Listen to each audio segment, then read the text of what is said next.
Friends, இன்னைக்கு நாம் கவிநாதன் சேனலில் என்ன பார்க்க போகிறோன்னா, சுவையான நெத்திலி கருவாட்டு குழம்பு எப்படி வைக்கிறது அப்படின்னு தான் பார்க்க போகிறோம். பொதுவாகவே கருவாட்டு குழம்புனால எல்லாருக்குமே பிடிக்கும். அதுலேயும் நெத்திலி கருவாட்டு குழம்புனா சொல்லவே வேணாம், அதோட டேஸ்ட்டே வேறு மாதிரி இருக்கும். அதை இன்னைக்கு என்னோட ஸ்டைலில் எப்படி நான் வைப்பேன் அப்படிங்கிறத உங்கள் கூட நான் ஷேர் பண்ண போகிறேன். குழந்தைக்கு பால் கொடுக்குறவங்க கூட இந்த கருவாடை தாராளமாக சேர்த்துக்கலாம். கருவாடு சாப்பிட்றதுனால தாய்ப்பால் ஊறும் அப்படின்னு சொல்லுவாங்க.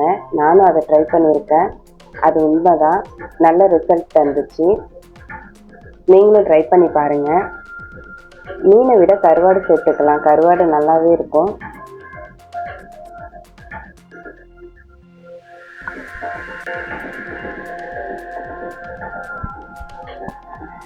கருவாடுனாலே எல்லாருக்கும் பிடிக்கும். அதுவும் நெத்திலி கருவாடுனா சொல்லவே வேணாம். அதோட வாசமே நம்மளை சாப்பிட கூப்பிடும், அந்த அளவுக்கு வாசமாக இருக்கும். ஒரு சில பேருக்கு கருவாடுன்னா ரொம்பவே பிடிக்கும். அதில் நானும் ஒரு ஆள். எனக்கு கருவாடுன்னா அவ்வளோ பிடிக்கும். ஒரு வாட்டி ட்ரை பண்ணி பாருங்கள், இதோட டேஸ்ட் வேறு மாதிரி இருக்கும். நம்ம சேனலில் கருவாடு வறுக்கிறது எப்படி அப்படிங்கிற வீடியோவை நான் அடுத்தது அப்லோட் பண்ணுறேன், அதையும் பாருங்கள். இந்த வீடியோவும் பாருங்கள். நீங்களும் ஒரு வாட்டி ட்ரை பண்ணி பாருங்கள், உங்களுக்கு எப்படி வந்துச்சுங்கிறத கமெண்ட் பண்ணுங்கள். இப்போ கருவாட்டு குழம்பு செய்கிறதுக்கு தேவையான பொருட்கள்: கருவாடு க்ளீன் பண்ணது, ஒரு வெங்காயம், ஒரு தக்காளி, 2 கத்திரிக்காய், 4 அவரைக்காய், 1 உருளைக்கிழங்கு. கருவாடை வாஷ் பண்ணுறதுக்காக வெந்நீர், நல்லா வெது வெதுப்பான வெந்நீரில் தான் வாஷ் பண்ணணும். வெந்நீர் நல்லா சூடாக இருந்தால் கருவாடு நல்லா அதுலேயே கொஞ்சம் வெந்து உடஞ்சி போன மாதிரி ஆகிடும். அதனால் வெந்நீர் வெது வெதுப்பாக இருக்கணும். அதில் ஒரு 5 நிமிஷம் கருவாடை ஊற வச்சுக்கலாம். அந்த நேரத்தில் நம்ம குழம்புக்கு தேவையானதெல்லாம் அரிஞ்சு வச்சுக்கலாம். தக்காளி, வெங்காயம், அந்த காய்கறியெல்லாம் கட் பண்ணி வச்சுக்கலாம். பூண்டை தட்டி வச்சுக்கணும். இப்போ கருவாடை நல்லா கழுவி எடுத்துக்கலாம். ஒரு 2லேருந்து 3 வாட்டி கருவாடை நல்லா கழுவி எடுத்துக்கணும். கருவாட்டில் நிறைய மண் இருக்கும், அதனால் நல்லா கழுவி எடுத்துக்கலாம்.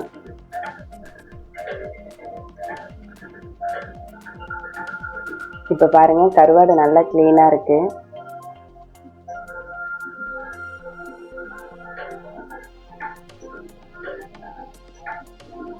இப்போ அடுப்பில் வானலை சூடு பண்ணி அதுக்கு குழம்புக்கு தேவையான அளவுக்கு எண்ணெய் ஊற்றிக்கலாம்.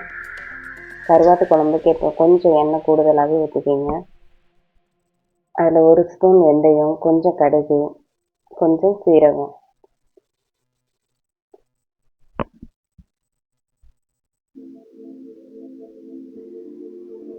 இது எல்லாம் பொன்னிறமாக நல்லா பொரிஞ்சு வரட்டும். அதுக்கப்புறம் இது கூடவே வெங்காயம் சேர்த்துக்கோங்க. சின்ன வெங்காயம் இருந்தால் நீங்கள் சின்ன வெங்காயம் சேர்த்துக்கோங்க. நான் இன்றைக்கி பெரிய வெங்காயம் சேர்த்துருக்கேன். வெங்காயம் கொஞ்சம் பெருசாகவே கட் பண்ணி சேர்த்துக்கோங்க.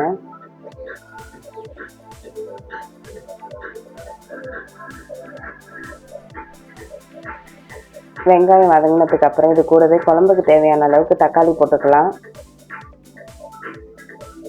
தக்காளியும் வெங்காயமும் வதங்குறதுக்கு தேவையான அளவுக்கு நீங்கள் உப்பு சேர்த்துக்கோங்க. குழம்புக்கு எப்போதுமே கருவாட்டு குழம்புக்கு கொஞ்சம் உப்பு பார்த்து சேர்த்துக்கோங்க. ஏன்னா கருவாட்டிலே உப்பு இருக்கும், அதனால் உப்பு நம்ம அளவாக தான் சேர்க்கணும்.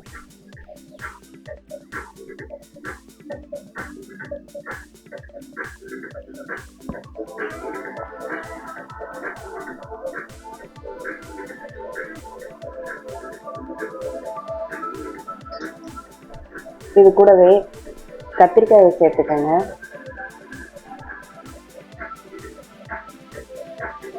அவரைக்காய், உருளைக்கிழங்கு, இந்த காயெல்லாம் இது கூடவே சேர்த்துக்கலாம். தக்காளி, வெங்காயத்து கூடவே இதெல்லாம் நல்லா வதங்கி வரணும்.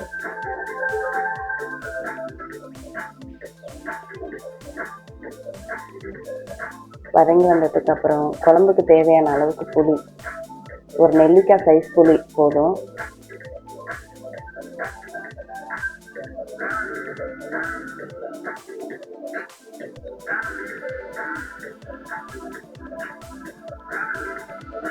இப்போ வதங்கினதுக்கு அப்புறம் இது கூடவே நம்ம புளி தண்ணியை சேர்த்துடலாம்.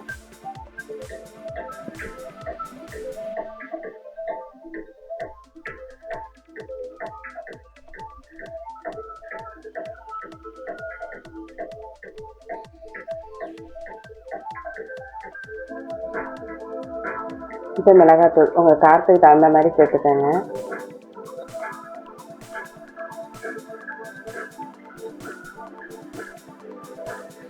மிளகாத்தூள் சேர்த்ததுக்கு அப்புறம் குழம்பு நல்லா கொதிச்சு வரணும்.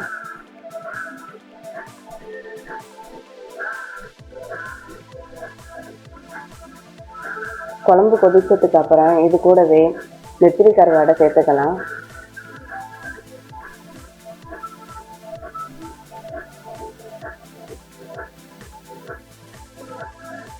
கருவாடை சேர்த்ததுக்கு அப்புறம் குழம்பு நல்லா கிண்டி விட்டுருங்க.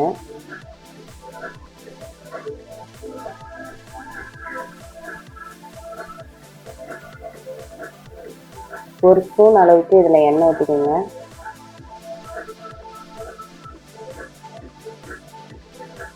இப்போ பாருங்கள், குழம்பு நல்லா எண்ணெய் பிரிஞ்சு நல்லா கொதிச்சு வந்துட்டுருக்கு.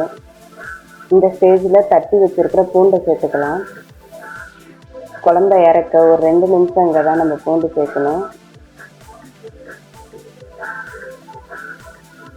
இப்போ குழம்பு மூடி வச்சு 2 நிமிஷம் கழிச்சு ஓப்பன் பண்ணி பார்த்தீங்கன்னா குழம்புலேருந்து நல்லா எண்ணெய் பிரிஞ்சு கருவாடெல்லாம் நல்லா வெந்து வந்திருக்கும்.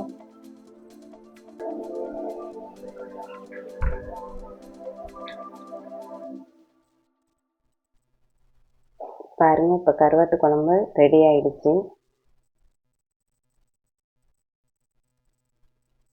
இதை லஞ்சுக்கு நான் ரெடி பண்ணியிருக்கேன். சூடான சாதம், முட்டை ஆம்லேட், இது கூடவே நம்ம செஞ்சிருந்த கருவாட்டு குழம்பு. இந்த சாதத்து கூட இதை வச்சு பார்க்குறப்பயே அவ்வளோ அட்டகாசமாக இருக்குது.